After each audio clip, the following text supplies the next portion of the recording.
എന്താണ് സംഭവിച്ചത് നീയുടെ കാര്യത്തിൽ? ഈ കുട്ടി വൈകുന്നേരം പോന്നുകൊണ്ടിരിക്കുക, സ്കൂളിൽ നിന്ന് പോരുകയാണ്. ഈ സമയത്താണ് ഈ കുട്ടിയെ കടിക്കുന്നത്, പാമ്പ് കടിച്ചത്. പാമ്പ് കടിച്ചപ്പോൾ പാമ്പാണ് കടിച്ചത്, എന്താണ് കടിച്ചത് നോക്കി അത് കുടയുകയും ചെയ്തു. പക്ഷെ അത് അറിഞ്ഞില്ല എന്നുള്ള സത്യം. ചിലപ്പോൾ താമസിച്ചു പോയി. അതാണ് ആര്യ, നമുക്ക് ദൃശ്യങ്ങൾ കാണാൻ കഴിയും.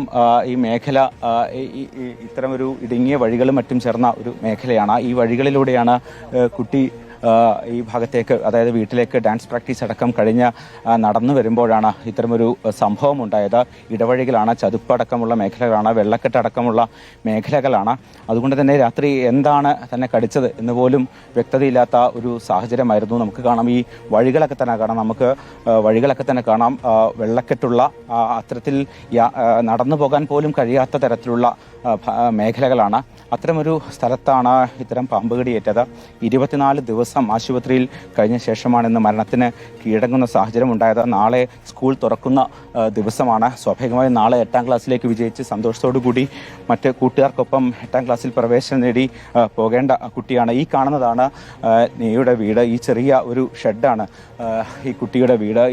ഇതിനടുത്ത് വെച്ചാണ് അപകടമുണ്ടായത്. ഈ ചെറിയ ഈ ഷീറ്റ് കൊണ്ടുണ്ടാക്കിയ ഈ വീട്ടിലാണ് നെയ്യും കുടുംബവും ഒക്കെ തന്നെ താമസിച്ചിരുന്നത്. ഈ വീട് തന്നെ നമുക്ക് കാണാം, ചുറ്റും വെള്ളക്കെട്ടാണ്. അത്തരത്തിൽ വലിയ വെള്ളക്കെട്ടുള്ള, എപ്പോഴും പാമ്പുശല്യമുള്ള ഒരു മേഖലയാണ്. ഇവിടെയാണ് ഇത്തരമൊരു അപകടമുണ്ടായത്. ചേട്ടാ, ശരിക്കും അന്ന് എന്താണ് സംഭവിച്ചത്? അന്ന് ഇവർ ഡാൻസ് പ്രാക്ടീസിന് പോയതാണ്.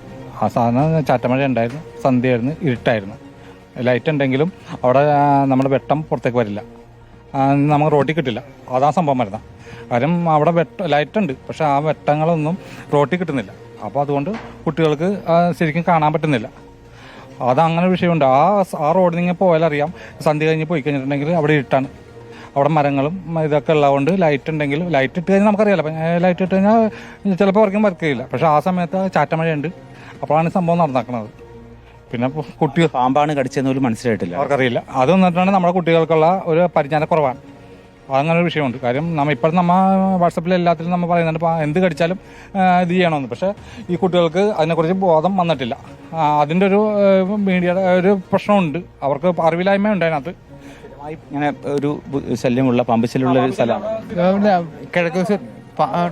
ശരിക്കും പാമ്പ് ശല്യമുള്ള എല്ലാം ഇതിന്റെ ഫോൺ എപ്പോഴും പാമ്പിനെ കിട്ടിയേക്കണത് മലമ്പാമ്പുകളും അതിൻ്റെ ആയിട്ടുള്ള വീഡിയോകൾ അവിടെ വന്ന് ആ റോട്ടിൽ ആണെങ്കിലും മലമ്പാമ്പും, വലിയ മലമ്പാമ്പ്, ചെറുതൊന്നുമല്ല, വലുത്. ആ സൈസ് സാധനങ്ങൾ ആ റോട്ടിൽ വന്നപ്പോൾ 2 പ്രാവശ്യം ഞാൻ പണി കഴിഞ്ഞ് പോയപ്പോൾ വൈകുന്നേര സമയങ്ങളിൽ ഈ പാമ്പ് വട്ടം ക്രോസ് ചെയ്യണ ഞാൻ കണ്ടിട്ടുണ്ട്. നമ്മൾ ഇങ്ങനെ കോരിത്തിരിച്ചു പോകും, മേല് പൂത്തി കയറി പാമ്പിനെ കാണുമ്പോൾ പല പ്രാവശ്യം കണ്ടിട്ടുണ്ട്. ഞാൻ ഇവിടെ പറഞ്ഞിട്ടുണ്ട് പലരോടും, പക്ഷെ അന്ന് ആരും അത് അതിനെപ്പറ്റി ഒരു ഗൗരവമായിട്ട് എടുത്തിട്ടില്ല. അതാണ് അതാണ് ആര്യ, ഇതുപോലൊരു മേഖലയാണ്. സ്വാഭാവികമായും വലിയ വെള്ളക്കെട്ടുള്ള വീടുകളടക്കം ഇത്തരം വെള്ളക്കെട്ടുകൾക്ക് നടുവിലാണ് ഈ നെയ്യുടെ വീടടക്കം സ്ഥിതി ചെയ്യുന്നത്. സ്വാഭാവികമായും പാമ്പ് ശല്യം അതീവ രൂക്ഷമായി തന്നെ തുടരുന്ന ഒരു മേഖലയാണ്. സ്വാഭാവികമായും രാത്രികാലമായതുകൊണ്ട് തന്നെ സ്വാഭാവികമായും പാമ്പാണ് കടിച്ചത് എന്ന് പോലും മനസ്സിലാക്കാൻ കഴിയാത്ത ഒരു സാഹചര്യമായിരുന്നു. തൽക്കാലമായിട്ട് തുറന്നു കൊടുക്കുന്ന ഒരു വഴിയാണിത്. ഇപ്പം ഈ ബോഡി ഇവിടെ വെക്കാൻ വേണ്ടി മാത്രം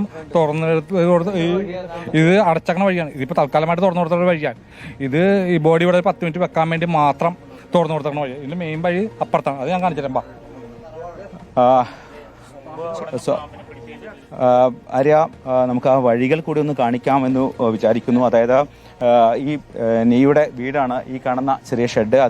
അവിടേക്ക് വരുന്ന ഈ വഴിയിലൂടെ നടന്നു വരുമ്പോഴാണ് നീക്ക് പാമ്പ് കടി ഏൽക്കുന്ന ഒരു സാഹചര്യമുണ്ടായത്. ഇത്തരത്തിൽ മഴക്കാലമായി കഴിഞ്ഞാൽ വലിയ ബുദ്ധിമുട്ടാണ് ഈ മേഖലയിലേക്ക് വരാനൊക്കെ തന്നെ.